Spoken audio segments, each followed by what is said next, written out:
তো আল্লাহ তো এখানে উবাইয়ের কথা উল্লেখ করতে পারতেন, আফসোস যদি উবাইয়ের সাথে বন্ধুত্ব না রাখতাম। অমুক বললেন কেন? মুফাসসিরিনে কেরাম বলেন অমুক বলার কারণ হচ্ছে যুগে যুগে কিয়ামত পর্যন্ত যারা ইসলামপন্থীদের সাথে শত্রুতা করবে, আলেমদের সাথে যারা দুশমনি করবে, যারা কোরআনের সাথে দুশমনি করবে, যারা দুষ্ট মানুষকে খুশি করার জন্য, বিনদেশীদেরকে খুশি করার জন্য, দাদাদেরকে খুশি করার জন্য, তারপরে আপনার ইহুদি খ্রিস্টানদেরকে খুশি করে ক্ষমতায় যাওয়ার জন্য যারা কোরআনের বিরুদ্ধে অবস্থান নিবে, যারা ইসলামের বিরুদ্ধে অবস্থান নিবে, কিয়ামত পর্যন্ত যারা বারবার যুগে যুগে ইসলামের বিরুদ্ধে অবস্থান নিবে, তারাই কিয়ামতের ময়দানে নিজের হাত কামড়াবে আর বলবে, হায় আফসোস যদি দাদাদেরকে খুশি করার জন্য ইসলামের বিরুদ্ধে কথা না বলতাম, কতই না ভালো হতো। ঠিক কিনা জোরে বল? এটা কিয়ামত পর্যন্ত সকলের জন্য শিক্ষা। সম্মানিত হাজিরিন, আমি আজকে আপনাদের সামনে গুরুত্বপূর্ণ কিছু বিষয় নিয়ে কথা বলবো। যদি সময় খুব দীর্ঘ হইতো তাহলে হয়তো বিস্তারিত আলোচনা করার সুযোগ হইতো। যেহেতু বিস্তারিত সুযোগ নাই, মূল পয়েন্টে কিছু কথা আপনাদের খেদমতে পেশ করব। সবাই একটু মনোযোগ দিয়া শুনবেন। আজকে এই যে বর্তমানে এখন যেই চন্দ্র মাসের হিসাব অনুযায়ী যে মাসটা চলতেছে, একটু সবাই বলেন তো এই মাসের নাম কি? শাবান মাস। অত্যন্ত দুঃখজনক বিষয় হচ্ছে আমরা মুসলমান, আমরা বাংলা 12 মাসের নাম জানি, ইংরেজি 12 মাসের নাম জানি, কিন্তু আরবি 12 মাসের নাম আমরা অনেকেই জানি না। কি বলেন, এরকম আছে না নাই? অথচ ফুকাহে কেরাম বলছেন যে আরবি মাসের অর্থাৎ চন্দ্র মাসের হিসাব রাখা এটা মুসলমানদের জন্য ফরজে কেফায়া। কেন? কারণ হচ্ছে যে আমাদের ধর্মের অনেক আমল এরকম আছে যেগুলা চাঁদের সাথে সম্পর্ক। যেমন রমজান মাসের রোজা, চাঁদ দেখে রোজা রাখতে হয়, আবার চাঁদ দেখে রোজা ছাড়তে হয়। হজ চাঁদের সাথে সম্পর্ক, আরবি তারিখের সাথে কি সম্পর্ক। এজন্য ফুকাহে কেরাম বলছেন যে আরবি মাসের হিসাব রাখা এটা মুসলমানদের জন্য ফরজে কিফায়া। কিন্তু আমাদের সন্তানরা বাংলা 12 মাসের নাম জানে, ইংরেজি 12 মাসের নাম জানে, কিন্তু আরবি 12 মাসের নাম জানে না। তো শেখার দরকার আসেনি ভাই? ভাইরা আমার, রাসূলুল্লাহ সাল্লাল্লাহু আলাইহি সাল্লাম এক হাদিসে বলেছেন, শাবানু শাহরি ওয়া রমাদানা শাহরুল্লাহ। নবীজি বলেছেন, শাবানু শাহরি ওয়া রমাদানা শাহরুল্লাহ। শাবান হচ্ছে আমার মাস, আর রমজান হচ্ছে আল্লাহ তাআলার মাস। শাবান নবীর মাস, রমজান আল্লাহর মাস। এই রমজান মাসের সম্পর্কটা আল্লাহর সাথে হওয়ার কারণে আল্লাহ তাআলা রমজান মাসের মর্যাদা 12 মাসের মধ্যে শ্রেষ্ঠ মর্যাদা রমজান মাসকে দান করছেন। কারণ কি? কারণ রমজান মাসের সম্পর্কটা আল্লাহর সাথে, আর শাবান মাসের সম্পর্কটা যেহেতু নবীর সাথে, এই জন্য বাকি 11 মাসের মধ্যে শাবান মাসকে আল্লাহ শ্রেষ্ঠ মাস হিসাবে ঘোষণা করেছে। আমরা জানি যেই জিনিস কোনো দামি জিনিসের সাথে লাগে, দামি জিনিসের সাথে সম্পর্কযুক্ত হইলে ওই জিনিসের দামও বেড়ে যায়।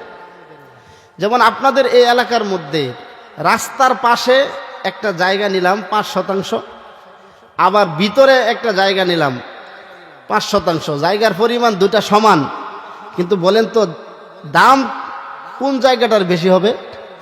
রাস্তার পাশে যেটা সেটার। কারণ রাস্তা একটা মূল্যবান জিনিস, চলাচলের জন্য দামি জিনিস। রাস্তার পাশে থাকার কারণে, রাস্তার সংস্পর্শে থাকার কারণে এই জমির মূল্য বেড়ে গেছে। ঠিক কিনা বলে? ভালো জিনিসের সাথে সম্পর্কযুক্ত হলে জিনিসের দাম বাড়ে। মুসলমান বন্ধুরা আমার, আল্লাহর নবী বলেছেন, শাবানু শাহরি ও রমাদানা শাহরুল্লাহ। আল্লাহর নবী বলেন, শাবান হলো আমার মাস, রমজান হলো আল্লাহ তাআলার মাস। রমজান মাসের সম্পর্ক আল্লাহ তাআলার সাথে হওয়ার কারণে 12 মাসের মধ্যে শ্রেষ্ঠ মাস হয়ে গেছে। শাবান মাসের সম্পর্ক নবীর সাথে হওয়ার কারণে 11 মাসের মধ্যে শ্রেষ্ঠ মাস হয়ে গেছে। দামি জিনিসের সাথে লাগলে ওই জিনিসের মূল্য বেড়ে যায়। মুসলমান ভাইরা আমার, আমার আর আপনার নবী যেই জমানায় এই পৃথিবীতে এসেছিলেন সেই জমানার মানুষগুলা পৃথিবীর সবচেয়ে নিকৃষ্ট মানুষ ছিল, ঠিক কিনা? পৃথিবীর এমন কোনো নিকৃষ্ট কাজ নাই যেই কাজগুলা সেই জমানার মানুষেরা করে নাই। পৃথিবীর এমন কোনো পাপ নাই যেই পাপ তারা করে নাই। সেই নিকৃষ্ট মানুষগুলা যখন নাকি আমার আপনার নবীর সাথে সম্পর্ক লাগাইলেন, আমার আপনার নবীর সোহবতে গেলেন, সেই পৃথিবীর নিকৃষ্ট মানুষগুলা সোনার মানুষে রূপান্তরিত হয়ে গেছে। ভাইয়ারা আমার, নবীর সাথে সম্পর্ক লাগানোর কারণে আল্লাহ তাআলা তাদের মর্যাদা এতটুকুন বাড়ালেন। আল্লাহ কোরআনে তাদের ব্যাপারে ঘোষণা দিলেন, রাদিয়াল্লাহু আনহুম ওয়া রাদু আন। আল্লাহ বলেন, আমি নিজে তাদের প্রতি খুশি হয়ে গেছি। সুবহানাল্লাহ বলেন। মর্যাদা কমছে না বাড়ছে? নবীর সাথে সম্পর্ক লাগানোর কারণে সাহাবায়ে কেরামের মর্যাদা বেড়ে গেছে।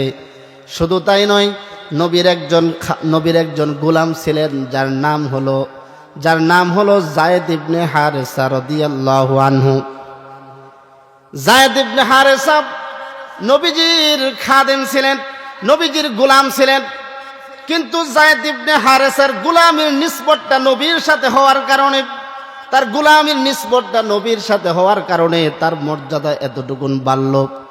পৃথিবীতে যত রাজা বাদশা আছে সব রাজা বাদশাকে যদি এক পাশে রাখা হয় আর নবীর গোলামকে যদি আরেক পাশে রাখা হয়, পৃথিবীর সকল রাজা বাদশারা মিলেও নবীর গোলাম যায়েদ ইবনে হারেসার পায়ের নিচের ধুলার সমান হবে না, ঠিক কিনা বলে? মর্যাদা বাড়ছে না কমছে ভাই? নবীর সাথে সম্পর্ক যুক্ত হওয়ার কারণে সাহাবায়ে কেরামের মর্যাদা বাড়ছে। হে মুসলমান, আমরা যদি নবীর সাথে সম্পর্ক লাগাইতে পারি আমাদের মর্যাদাও বাড়িয়ে দিবেন কে? আস্তে নয়, জোরে বলুন কে? আমরা যদি নবীর সাথে সম্পর্ক লাগাইতে পারি আমাদের মর্যাদাও বেড়ে যাবে। এখন আপনাদের প্রশ্ন আসবে, হুজুর নবী তো দুনিয়াতে নাই, আমরা নবীর সাথে সম্পর্কটা কিভাবে লাগাবো? মুহাদ্দিসিনে কেরাম বলেন, দুনিয়াতে কেউ যদি দুটা কাজ করে তাহলে সরাসরি নবীর সাথে সম্পর্ক হবে। সুবহানাল্লাহ বলেন, জোরে বলেন, কয় কাজ? কেউ যদি দুনিয়াতে দুই কাজ করে সরাসরি আল্লাহর নবীর সাথে তার সম্পর্ক হয়ে যাবে। দুইটা কাজ কি? এক নাম্বার কাজ হচ্ছে, যদি দুনিয়ার মানুষেরা নবীর সুন্নতের অনুসরণ করে তাহলে সরাসরি নবীর সাথে তাদের সম্পর্ক হয়ে যাবে। ভাইরা আমার, পৃথিবীর এমন কোনো ক্ষেত্র নাই যেখানে নবীর সুন্নত নাই। পৃথিবীর এমন কোনো জায়গা নাই যেই জায়গার নবীর সুন্নত নাই। আপনি ঘুমাতে যাবেন, নবীর সুন্নত আছে। ঘুম থেকে উঠবেন, নবীর সুন্নত আছে। ওয়াশরুমে যাবেন, নবীর সুন্নত আছে। বের হবেন, নবীর সুন্নত আছে। ওযু করবেন, সুন্নত আছে। খাবার খাইতে যাবেন, সুন্নত আছে। মসজিদে ঢুকবেন, সুন্নত আছে। মসজিদ থেকে বের হবেন, নবীর সুন্নত আছে। কি বলেন, ঠিক কি না? ছেলেকে বিবাহ করাবেন, নবীর সুন্নত আছে। মেয়েকে বিবাহ দিবেন, নবীর সুন্নত আছে না নাই? এজন্য আমরা যদি আমাদের জীবনের সর্বক্ষেত্রে নবীর সুন্নতের অনুসরণ করতে পারি তাহলে সরাসরি নবীর সাথে আমাদের সম্পর্ক হয়ে যাবে। এই জন্য মুসলমান ভাইরা আমার, সর্বক্ষেত্রে আমরা নবীর সুন্নত পালন করতে রাজি আছি না নাই? যদি নবীর সুন্নত অনুযায়ী আপনি জীবনের কাজগুলা না করেন, আল্লাহর কাছে আপনার জীবনের এই কাজগুলার কোনো মূল্য হবে না, ঠিক কিনা বলেন? আমরা জানি দুনিয়াতে কেউ যদি কোনো কোম্পানির মাল যদি দামি হিসাবে বিবেচিত করতে হয় তাহলে ওই মালের উপরে কোম্পানির লেবেল থাকতে হয়, প্যাকেট থাকতে হয়, নাম থাকতে হয়। যদি মালের উপরে কোম্পানির লেবেল না থাকে, যদি মালের উপরে কোম্পানির নাম না থাকে, এই মাল মার্কেটে দামি মাল হিসাবে বিবেচিত হবে না, ঠিক কিনা ভাই? ঠিক তেমনি ভাবে আমরা যদি আমাদের আমলগুলা আল্লাহর কাছে দামি হিসাবে বিবেচিত করতে চাই তাহলে অবশ্যই আমাদের আমলগুলা নবীর সুন্নতের রঙে রঙিন হতে হবে। আমাদের আমলগুলা নবীর সুন্নতের প্যাকেট দ্বারা আবৃত হতে হবে। পৃথিবীর সর্বক্ষেত্রে নবীর সুন্নত আছে। এমন কোনো জায়গা নাই যেখানে নবীর সুন্নত নাই। ভাইরা আমার, ছেলে বিবাহ করাবেন, এখানে নবীর সুন্নত আছে না নাই? মেয়েকে বিবাহ দিবেন, নবীর সুন্নত আছে না নাই? কিন্তু আমরা আজকে বর্তমানে নিজেদেরকে মুসলমান দাবি করি, কিন্তু মেয়েকে বিবাহ দেওয়ার সময় নবীর সুন্নত অনুসরণ করি না, হিন্দুয়ানা রীতিতে বিবাহ দেই। ঠিক কিনা বলেন? কবি বলেছেন, ওয়াজামেতুম হুনাসারাতু তামাদ্দুন মে হুনুদ, এ মুসলমা জিসে দেখকর শর্মায়ে ইহুদ। গঠন প্রকৃতিতে তুমি ইহুদি নাসারার মতো, সংস্কৃতিতে তুমি হিন্দুদের মতো, তুমি এমন মুসলমান যে তোমাকে দেখে ইহুদিরা পর্যন্ত লজ্জা পায়। ঠিক কিনা বলেন? মেয়েকে বিবাহ দিছে, নবীর সুন্নত নাই। ছেলেকে বিবাহ করাবেন, নবীর সুন্নত নাই। বরং আরো উল্টা আছে, হারাম কাজ। ছেলেকে বিবাহ করাবে, ছেলের বাবা বড় খুশি, ছেলেকে বিবাহ করায় যৌতুক নিবে মোটা অঙ্কে, আছে না নাই? মেয়ের বাবা টেনশন, না জানি কত টাকা যৌতুক দিয়া মেয়েকে বিবাহ দিতে হয়। কি বলেন, আছে? এবার আমি আপনাদেরকে জিজ্ঞাসা করি, যৌতুক নিয়ে বিয়া করা এটা সুন্নত না ফরজ? কি বলেন? যৌতুক নিয়ে বিয়া করা হারাম, কিন্তু ছেলের বাবা বসে রয়েছে, ছেলেকে বিবাহ করায় মোটা অঙ্কে একটা যৌতুক নিবে, আর মেয়ের বাবা চিন্তায় চোখের জল দিয়া বুক বাসায়, আছে না নাই? ভাইয়েরা আমার, এই জন্য মেয়েকে বিবাহ দিবেন, নবীর সুন্নত অনুযায়ী দিবেন। ছেলেকে বিবাহ করাবেন, নবীর সুন্নত অনুযায়ী করাবেন। বিবাহের মধ্যে যৌতুক নেওয়া যাবে না, এটা সুস্পষ্ট হারাম। আজকে এখানে যারা আছেন, আমার আলোচনা শুনতেছেন, নিয়ত করে যান, আপনি যদি নবীর সাথে সম্পর্ক করতে চান, তাহলে যৌতুককে না বলতে হবে। বিবাহের মধ্যে কোনো যৌতুক চলবে। ভাইয়েরা আমার, সর্বক্ষেত্রে যদি নবীর সুন্নতের অনুসরণ করতে পারি, তাহলে নবীর সাথে সম্পর্ক যুক্ত হবে। 2 নাম্বার যে কাজটা করবেন, সেটা হলো নবীর ওয়ারেস আলেমদেরকে ভালোবাসা, আলেমদের সাথে সম্পর্ক রাখা। কেউ যদি নবীর ওয়ারেস আলেমদেরকে ভালোবাসে, আলেমদের সাথে সম্পর্ক রাখে, নবীর মাদ্রাসাকে ভালোবাসে, মাদ্রাসার সাথে সুসম্পর্ক রাখে, তাহলে সরাসরি তার সম্পর্কটা বিশ্ব নবীর সাথে হয়ে যাবে। সুবহানাল্লাহ। 1 নাম্বার কি? নবীর সুন্নতের অনুসরণ। আর 2 নাম্বার কি? আলেম, নবীর ওয়ারেস আলেমদেরকে ভালোবাসা, আলেমদের সাথে সুসম্পর্ক রাখা। ভাইরা আমার, যারা আলেমদের সাথে সুসম্পর্ক রাখবে, আল্লাহ তাআলা তাদের মর্যাদা বাড়ায়া দিবেন। আর যারা আলেমদের সাথে দুশ্মনী রাখবে, তারা কেমন যেন নবীর সাথে দুশ্মনী করলো। ঠিক কিনা বলেন? কি কোনো সমস্যা? ভাইরা আমার, গভীর মনোযোগ। কেউ যদি আলেমদের সাথে ভালো সম্পর্ক রাখে, বন্ধুত্বের সম্পর্ক রাখে, তাহলে সেটা নবীর সাথে বন্ধুত্বের সম্পর্ক হবে। কেউ যদি আলেমদের সাথে দুশ্মনী করে, তাহলে সেটা নবীর সাথে দুশ্মনী হবে। ভাইরা আমার, আপনারা জানেন, যুগে যুগে এক শ্রেণীর মানুষ আলেমদের বিরোধিতা করে, আলেমদেরকে নির্যাতন করে, আছে না নাই? তাকান আমার দিকে, আছে না নাই বলেন? ভাইরা আমার, একটা কথা মনে রাখবেন, যারা আলেমদের সাথে দুশ্মনী করবে, যারা আলেমদের উপরে নির্যাতন করবে, তাদের শেষ পরিণাম কোনোদিন ভালো হবে। কারণ আপনারা জানেন, আমার আপনার নবীকে মক্কার কাফেররা কত কষ্ট দিল, কত নির্যাতন করলো। আমার আপনার নবীকে মক্কার কাফেররা বাড়ি থেকে পর্যন্ত বের করে দিল। আমার আপনার নবী কাবার চত্বরে নামাজ পড়তেছিলেন, মক্কার কাফের মুশরিকরা সেজদারত অবস্থায় নবীর মাথার উপরে উটের নাড়ি বুড়ি চাপায়া দিছে। ঠিক কিনা? মা ফাতেমা ছোট্ট মানুষ, কাফেররা নবীর মাথার উপরে উটের পচা নাড়ি বুড়ি চাপায়া দিয়া দূরে দাঁড়ায় দাঁড়ায় দেখে আর হাসে। নবী মাথা উঠাইতে পারেন না। মা ফাতেমা ছোট্ট মানুষ, তিনি গিয়া তার মাথার উপর থেকে সেই নারী বুড়ি সরায় আর বলে, ও মক্কার কাফেররা, তোরা আমার বাবারে কষ্ট দিস না, আমার বাবার দুনিয়াতে মাও নাই বাবাও নাই। নবীর মাথার উপরে নারী বুড়ি চাপায়া দিছে। এবার আপনারা বলেন, নবী কি তাদের বিরুদ্ধে বদদোয়া করছে নাকি? করে নাই। নবী যখন নাকি তাদের থেকে নির্যাতনের শিকার হলেন, নির্যাতনের শিকার হইয়া নবী চলে গেলেন তায়েফের জমিনে। তায়েফবাসী নবীরে পাথর মারলো, নবীকে রক্তাক্ত করলো। তায়েফবাসী নবীর পাথর মারলো, রক্তাক্ত করলো। নবী সেখান থেকে ফিরে এসে একটা জায়গায় বসলেন। জিব্রাইল আমিন আসলেন, আয়েশা বললেন, ইয়া রাসূলুল্লাহ, তায়েফবাসী আপনার উপরে কি আচরণ করেছে আপনার সাথে এটা আল্লাহ তাআলা দেখেছেন।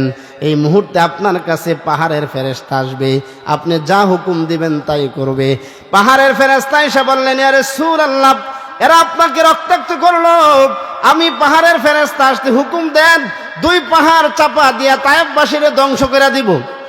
নবী কয়, না না, এদেরকে ধ্বংস করা যাবে না, এরা আমাকে মানে নাই, কিন্তু পরবর্তী প্রজন্ম আমাকে মানবে। বলেন সুবহানাল্লাহ।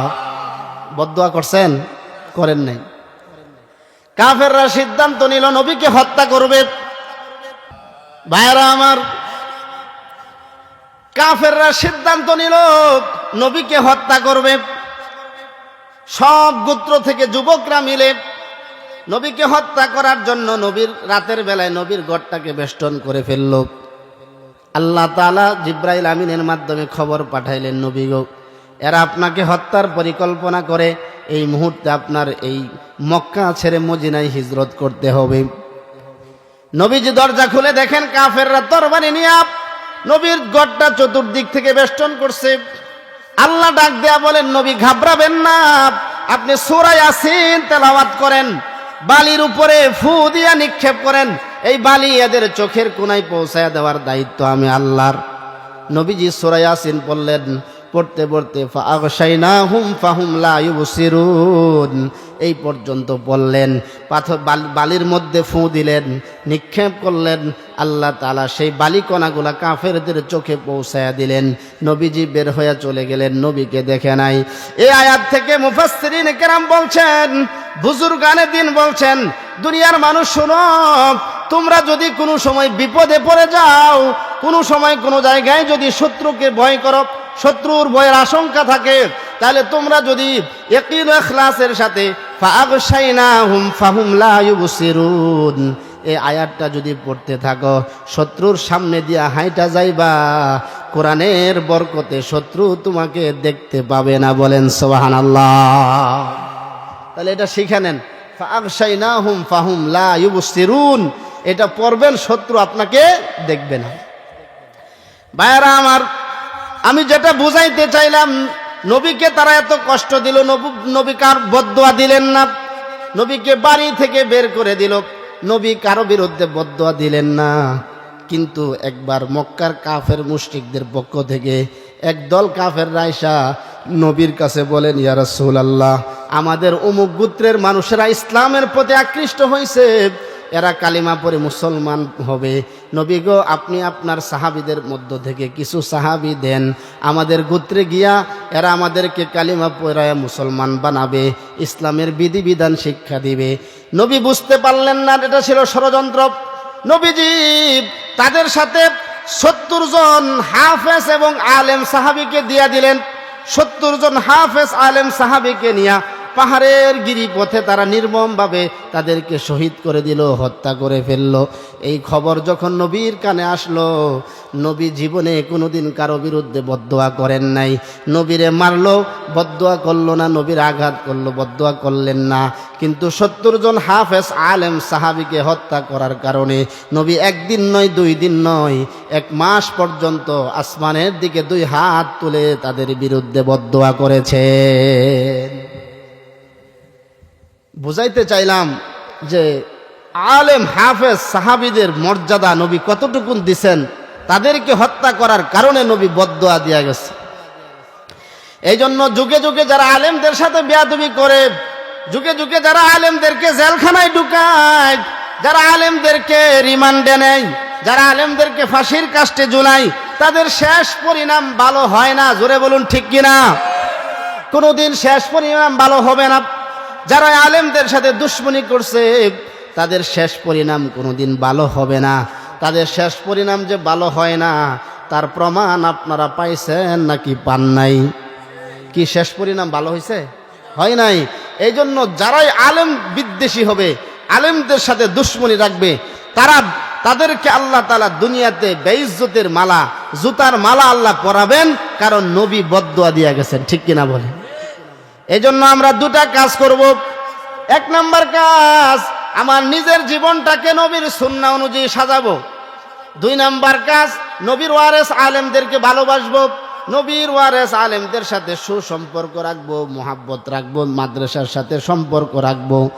ভাইরা আমার, এই যে আপনি ভালো লোকদের সাথে, আলেমদের সাথে সম্পর্ক রাখবেন, এটা কিন্তু আপনার ঐচ্ছিক কোনো বিষয় নয় যে হুজুর আমার মন চাইলো আমি কোনো আলেমের সাথে সম্পর্ক রাখলাম, ভালো মানুষের সাথে সম্পর্ক রাখলাম, আর মন চাইলো না আমি সম্পর্ক রাখলাম না।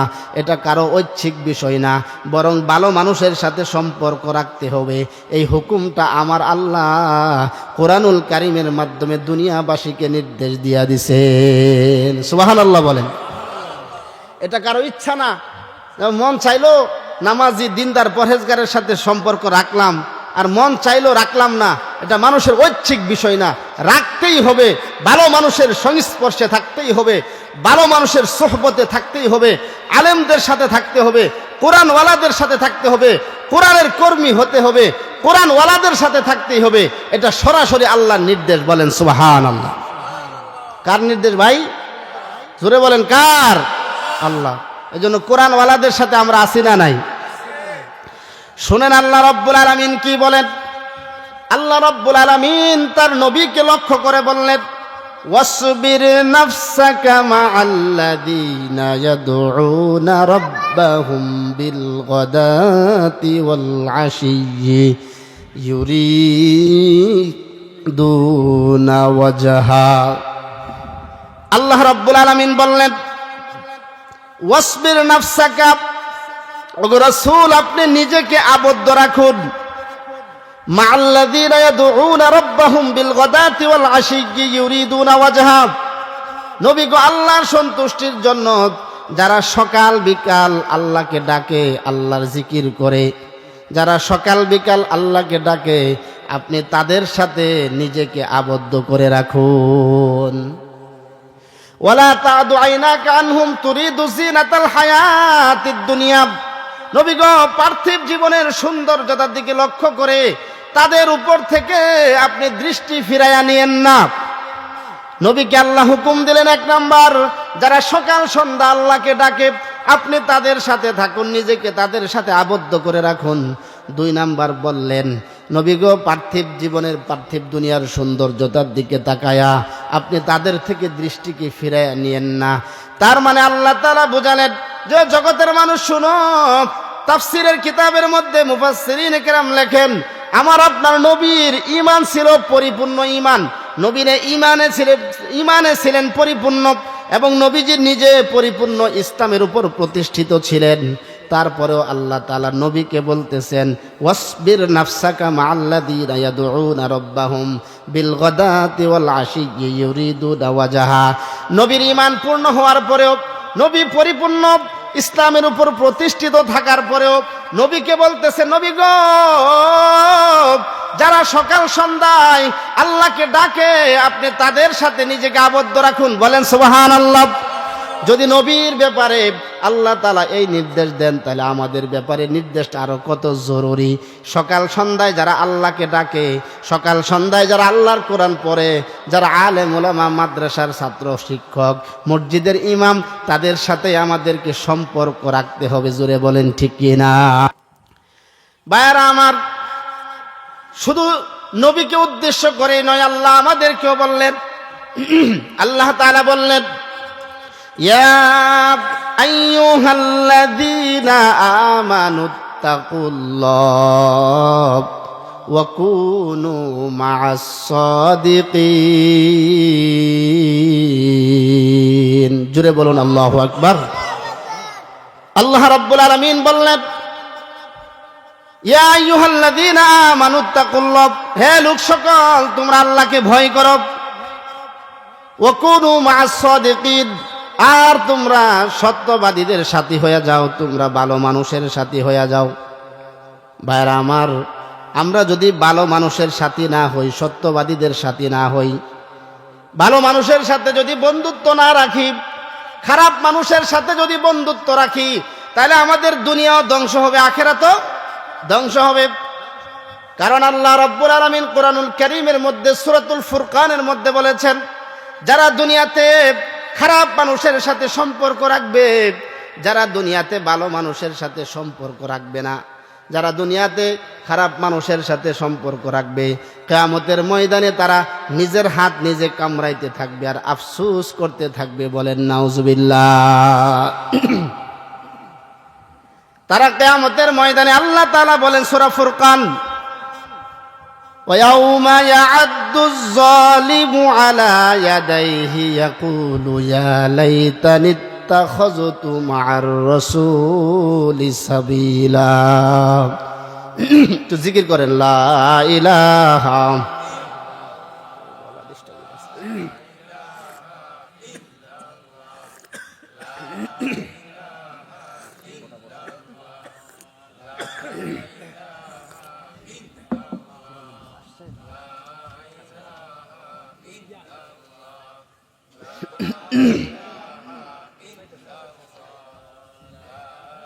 ভাইরা আমার, গভীর মনোযোগ দিয়ে শুনবেন।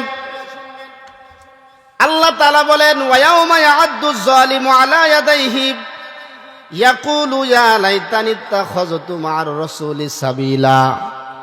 যারা নাকি দুনিয়াতে খারাপ মানুষের সাথে বন্ধুত্ব রাখবে, কোরআন বিদ্বেষীদের সাথে বন্ধুত্ব রাখবে, তারা কিয়ামতের ময়দানে তাদের নিজের হাত নিজে কামড়াইতে থাকবে, নিজের হাত নিজে কামড়াইবে আর বলবে, وَيَوْمَ يَعَضُّ الظَّالِمُ عَلَى يَدَيْهِ يَقُولُ يَا لَيْتَنِي اتَّخَذْتُ مَعَ الرَّسُولِ سَبِيلًا। তারা বলবে, হায় আফসোস, যদি দুনিয়াতে আমরা রাসূলের পথ অবলম্বন করতাম, রাসূলের ওয়ারিস আলেমদের পথ যদি অবলম্বন করতাম, যদি আলেমদের দেখানো পথে চলতাম, তাহলে আমাদের জন্য কতই না ভালো হতো। ওই দিন নিজের হাত নিজে কামড়ায়া এই পর্যন্ত ঝাড়ঝাড় করে ফেলবে, টের পাবে না, আফসোস করবে, হায় হায়, যদি দুনিয়াতে কোরআনওয়ালাদের সাথে থাকতাম তাহলে কতই না ভালো হতো। ইয়া ওয়াইলাতা লাইতানি লাম আত্তাখিযু ফুলানান খলিলা। তারা বলবে, হায় আফসোস, যদি আমরা অমুক ব্যক্তির সাথে সম্পর্ক না রাখতাম। এই আয়াতের একটা শানে নুজুল আছে, এই আয়াত নাজিল হওয়ার একটা ঐতিহাসিক প্রেক্ষাপট আছে। মক্কার একজন বড় কাফের ছিল, যার নাম হলো উকবা ইবনে আবি মুঈদ। জোরে বলেন, কি নাম? উকবা ইবনে আবি মুঈদ।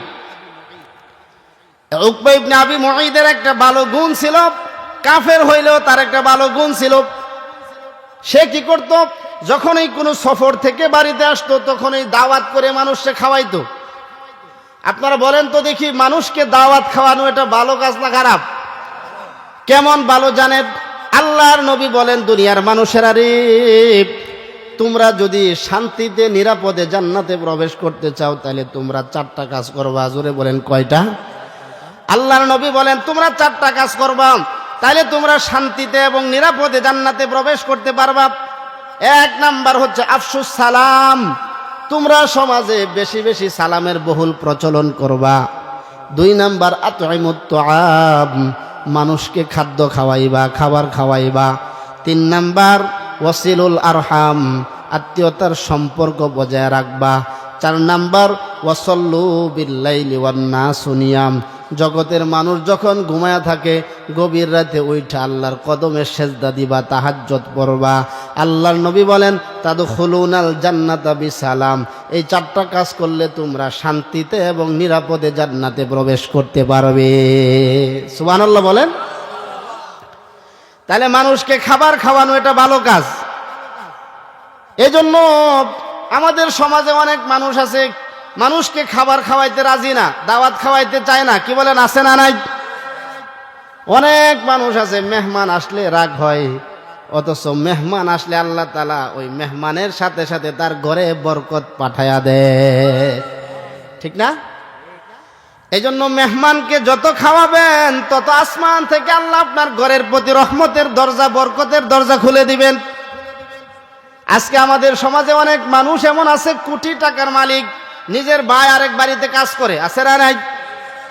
ঢাকা শহরে কোটি টাকা জাকাত দেয়, পত্রিকার মধ্যে তার নামে লেখা আসে অমুক সাহেব ঢাকা শহরে 1 কোটি টাকা জাকাত দিছে, অথচ তার চাচা আরেক বাড়িতে কাজ করে খায়, তার ফুফু আরেক বাসায় কাজের বুয়ার কাজ করে। এরকম সাহেব আমাদের সমাজে আছে না নাই? নিজের ভাই খাবার পায় না, ঢাকা শহরে জাকাত দিয়া নাম ফুটাই। এ মুসলমান, এই লোকটা যদি ঢাকা শহরে 1 কোটি টাকা জাকাত না দিয়া নিজের ভাই, নিজের চাচা, নিজের ফুফুকে দিত, তাহলে এটাই তার জন্য বেশি উত্তম হইতো। জোরে বলেন ঠিক কিনা? নিজের লোকরে খাওয়ায় না, অপরের পিছনে টাকা খরচ করে, এরকম মানুষ আছে না? ভাইরা আমার, আমাদের সমাজে এমন অনেক মানুষ আছে, ছোট ভাই পড়ালেখা করে বড় চাকরি করে বড় লোক হয়ে গেছে, বড় ভাই কৃষি কাজ করে, হত দরিদ্র মানুষ। কুরবানির সময় ছোট ভাই বড় একটা গরু কিনছে কুরবানি করার জন্য, বড় ভাইকে একবারও বলে না। গরু কুরবানি করার পরে বিকাল 3টার সময় 4 টুকরা বিশিষ্ট একটা গোস্তের টুকরা বড় ভাইয়ের বাসায় পাঠায়া দেয়। কি বলেন, আছে না নাই? কিন্তু ছোট ভাইয়ের উচিত ছিল ঈদের দিন সকালবেলা গিয়া বড় ভাইকে বলা, ভাই তাড়াতাড়ি আইসা পড়বা, গরু কুরবানি করতে হবে। বড় ভাই ডাক দিয়া বলে, তুই গরু কিনছস, আমি গেলে কি হবে, আমি যাব কেন? ছোট ভাই বলবে, ভাই আমি কিন্তু তোমাকে বইলা যাই নাই, আমরা দুইজনে একই স্কুলে পড়ালেখা করতাম, তোমার রোল ছিল 1 আর আমার ছিল 3।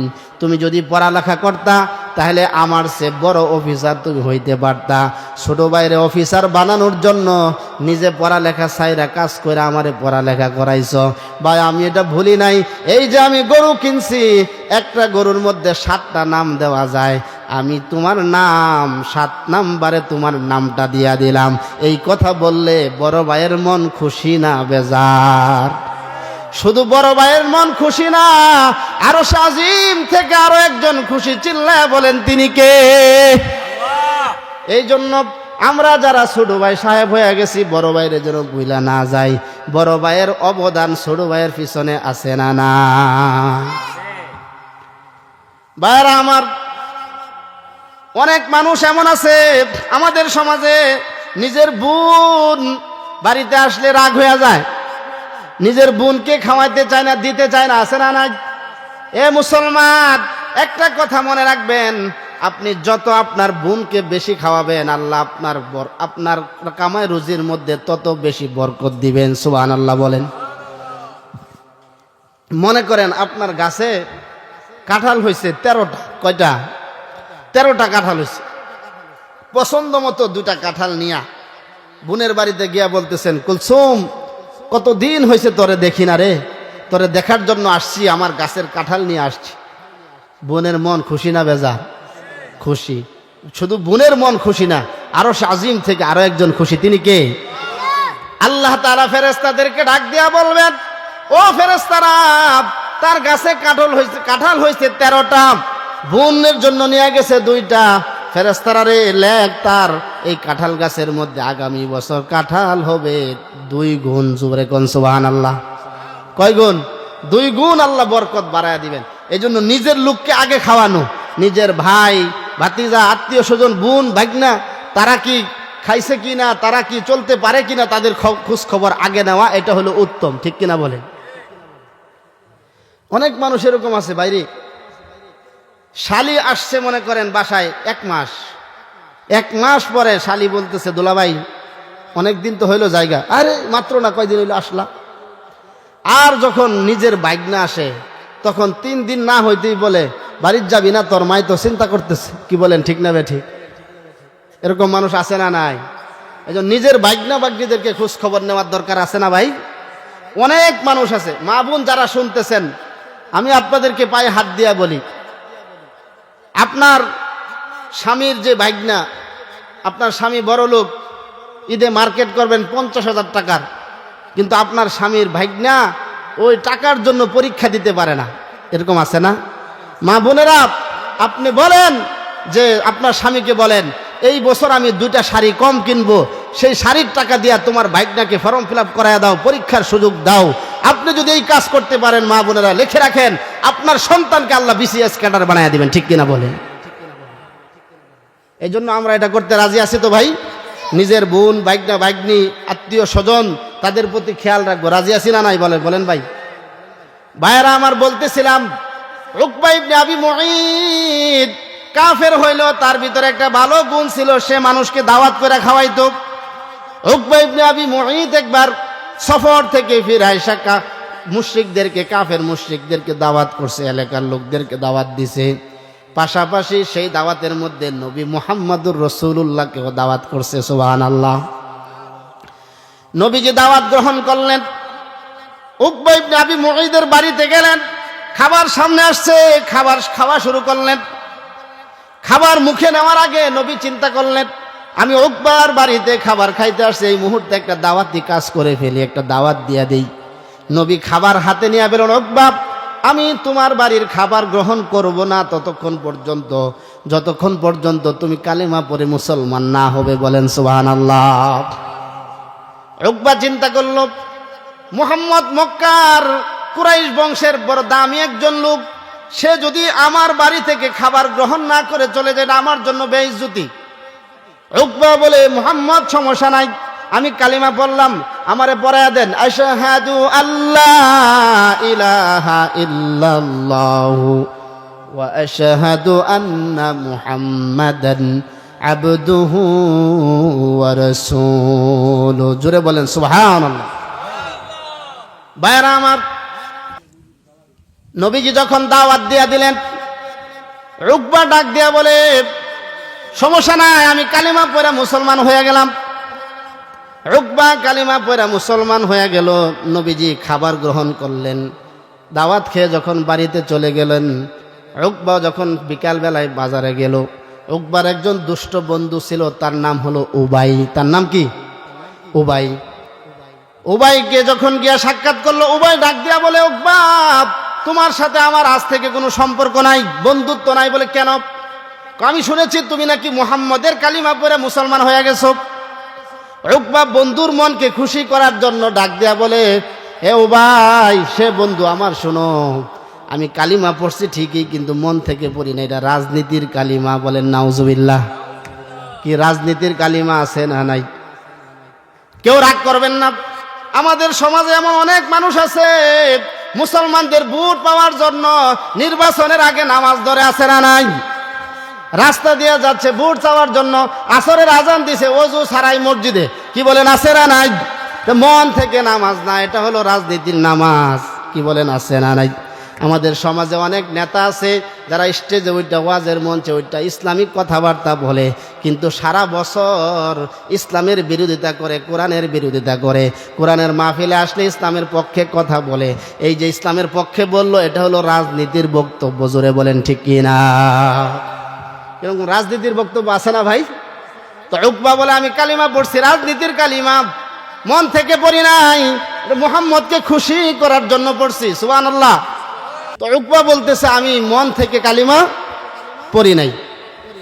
তো উবাই বলতেছে, আমি তোমার এই কথা বিশ্বাস করি না, তুমি যাও, এই মুহূর্তে গিয়ে মুহাম্মদের মুখে যদি থুতু নিক্ষেপ করতে পারো, তাহলে আমি বিশ্বাস করব তুমি কালিমা মন থেকে পড়ো নাই। কমবখ বদনসিব উকবা বন্ধুর মন খুশি করার জন্য নবীজির দরবারে গেল। নবীজি খুশি হয়ে গেলেন, স্বাগতম জানালেন, নব মুসলিম, নতুন মুসলমান আমার দরবারে আসছে। কিন্তু কপাল পোড়া উকবা নবীর মুখের মধ্যে থুতু নিক্ষেপ করছে, কালিমা বর্জন করছে। বলেন নাউজুবিল্লাহ। এই ঘটনার পরিপ্রেক্ষিতে আল্লাহ আয়াত নাজিল করলেন, ওয়ায়াউমা ইয়া'আদ্দু যালিমু আলা ইয়াদাইহি ইয়াকুলু ইয়া লাইতানি ইত্তাখাযতু মা'আর রাসূলি সাবিলা ইয়া ওয়াইলাতা লাইতানি লাম আত্তাখিয ফুলানান খলিলা। আল্লাহ তাআলা এই আয়াত নাজিল করলেন।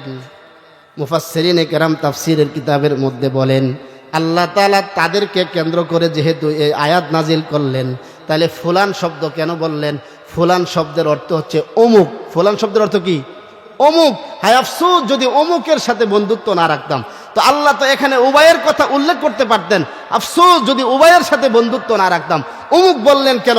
মুফাসসিরিনে কেরাম বলেন অমুক বলার কারণ হচ্ছে যুগে যুগে কিয়ামত পর্যন্ত যারা ইসলামপন্থীদের সাথে শত্রুতা করবে, আলেমদের সাথে যারা দুশ্মনী করবে, যারা কোরআনের সাথে দুশ্মনী করবে, যারা দুষ্ট মানুষকে খুশি করার জন্য, বিনদেশীদেরকে খুশি করার জন্য, দাদাদেরকে খুশি করার জন্য, তারপরে আপনার ইহুদি খ্রিস্টানদেরকে খুশি করে ক্ষমতায় যাওয়ার জন্য যারা কোরআনের বিরুদ্ধে অবস্থান নিবে, যারা ইসলামের বিরুদ্ধে অবস্থান নিবে, কিয়ামত পর্যন্ত যারা বারবার যুগে যুগে ইসলামের বিরুদ্ধে অবস্থান নিবে, তারাই কিয়ামতের ময়দানে নিজের হাত কামড়াবে আর বলবে হায় আফসোস যদি দাদাদেরকে খুশি করার জন্য ইসলামের বিরুদ্ধে কথা না বলতাম, কতই না ভালো হতো। ঠিক কিনা জোরে বল? এটা কিয়ামত পর্যন্ত সকলের জন্য শিক্ষা। ভাইয়েরা আমার, এবার শুনেন, আমরা আজকের আলোচনা থেকে যেটা বুঝলাম যে আমরা ভালো লোকদের সাথে সম্পর্ক রাখবো, আলেমদের সাথে সম্পর্ক রাখবো, কোরআনের সাথে সম্পর্ক রাখবো, নবীর সুন্নত অনুযায়ী নিজের জীবন চালাবো, তাহলে নবীর সাথে কি হবে? সম্পর্ক যুক্ত হওয়া যাবে। আর নবীর সাথে সম্পর্ক যুক্ত হইলেই দাম বাড়বে। ঠিক কিনা বলেন? আমাদের মনে একটা প্রশ্ন আছে, হুজুর আমরা এত চেষ্টা করি কিন্তু আমাদের সন্তানরা দিনদার হয় না, নেককার হয় না, আমাদের সন্তানরা বা বর্তমান প্রজন্ম এত অপরাধের সাথে জড়িত হওয়ার কারণ কি? কারণ হচ্ছে আমরা আমাদের সন্তানদেরকে দ্বীনি তালিম দিয়া গড়ে তুলতে পারি নাই, আমরা আমাদের সন্তানদেরকে ইসলামের সাথে সম্পর্ক করাই দিতে পারি নাই। ঠিক কিনা বলে? আপনার সন্তান যখন জন্মগ্রহণ করছে, জন্মগ্রহণ করা থেকে পড়ালেখার বয়স হইতে তার 6 বছর সময় লাগে। কয় বছর? এই 6 বছর আপনার সাথে বাবা মার সাথে সন্তান উঠা বসা, কথাবার্তা, চলাফেরা সব ঘরের ভিতরে হয় কি হয় না? তা আমরা যদি এই 6 বছর আমাদের ঘরের ভিতরে আখিরাতের মুজাকারা করতাম, পরকালের মুজাকারা করতাম, আমরা যদি এই 6 বছর দ্বীনি তালিম দিতাম, তাহলে এমনিই সন্তান নামাজি হইতো, জোর করে নামাজি বানানো লাগতো না। ঠিক কিনা বলে? এক বুজুর্গ ব্যক্তি তার এক ছাত্রের বাসায় গেছে পরীক্ষা করার জন্য, যে দেখি যে তার বাসার মধ্যে আপনার আখিরাতের চর্চা হয় কিনা, এটা পরীক্ষা করার জন্য গেছে। যাওয়ার পরে এই যে শেষ, যাওয়ার পরে দেখে যে ছোট্ট একটা বাচ্চা আসছে। আসার পরে বলে, বাবা আমি তোমাকে একটা প্রশ্ন করি। বলে, হুজুর করেন। বলে, বলো তো দেখি, একটা ফল গাছের মধ্যে 10টা ফল আছে, কয়টা? 10টা ফল থেকে আমি যদি একটা ফল ছিঁড়ে খেয়ে ফেলি তাহলে আর কয়টা ফল বাকি থাকবে? 1 মিনিটে শেষ করছি। কয়টা? আপনারা বলেন কয়টা? কিন্তু বাচ্চা ডাক দিয়া বলে, হুজুর আপনি বলেন এই গাছটা কি দুনিয়ার গাছ নাকি জান্নাতের গাছ? সুবহানাল্লাহ বলবেন না? যদি দুনিয়ার গাছ হয় 10টা ফল থেকে একটা খেয়ে ফেললে আর 9টা বাকি থাকবে, আর যদি জান্নাতের গাছ হয় 10টা ফল থেকে একটা খেয়ে ফেললে 10টাই বাকি থাকবে। কারণ জান্নাতীরা জান্নাতের মধ্যে ফল গাছ থেকে একটা ফল খাওয়ার সাথে সাথে ওই জায়গায় আমার রব আরো একটা ফল লাগাইয়া দিবেন। সুবহানাল্লাহ। দেখছেন বাচ্চা কি জবাব দিছে? হুজুর বলে, বোঝা গেছে এই ঘরের মধ্যে আখিরাতের চর্চা হয়, পরকালের আলোচনা হয়। আমরাও যদি আমাদের ঘরের মধ্যে আখিরাতের চর্চা করতে পারি, পরকালের আলোচনা করি, তাহলে এমনি আমাদের সন্তান দিনদার হবে। ঠিক কিনা বলেন ভাই? এই জন্য আমরা সবাই আমাদের ঘরের মধ্যে আখিরাতের মুজাকারা করব, আমরা আলেমদের সাথে সম্পর্ক রাখবো, মাদ্রাসার সাথে সম্পর্ক রাখবো। রাজি আছি না নাই? আল্লাহ আমাদেরকে তৌফিক দান করুন, বলেন আমিন।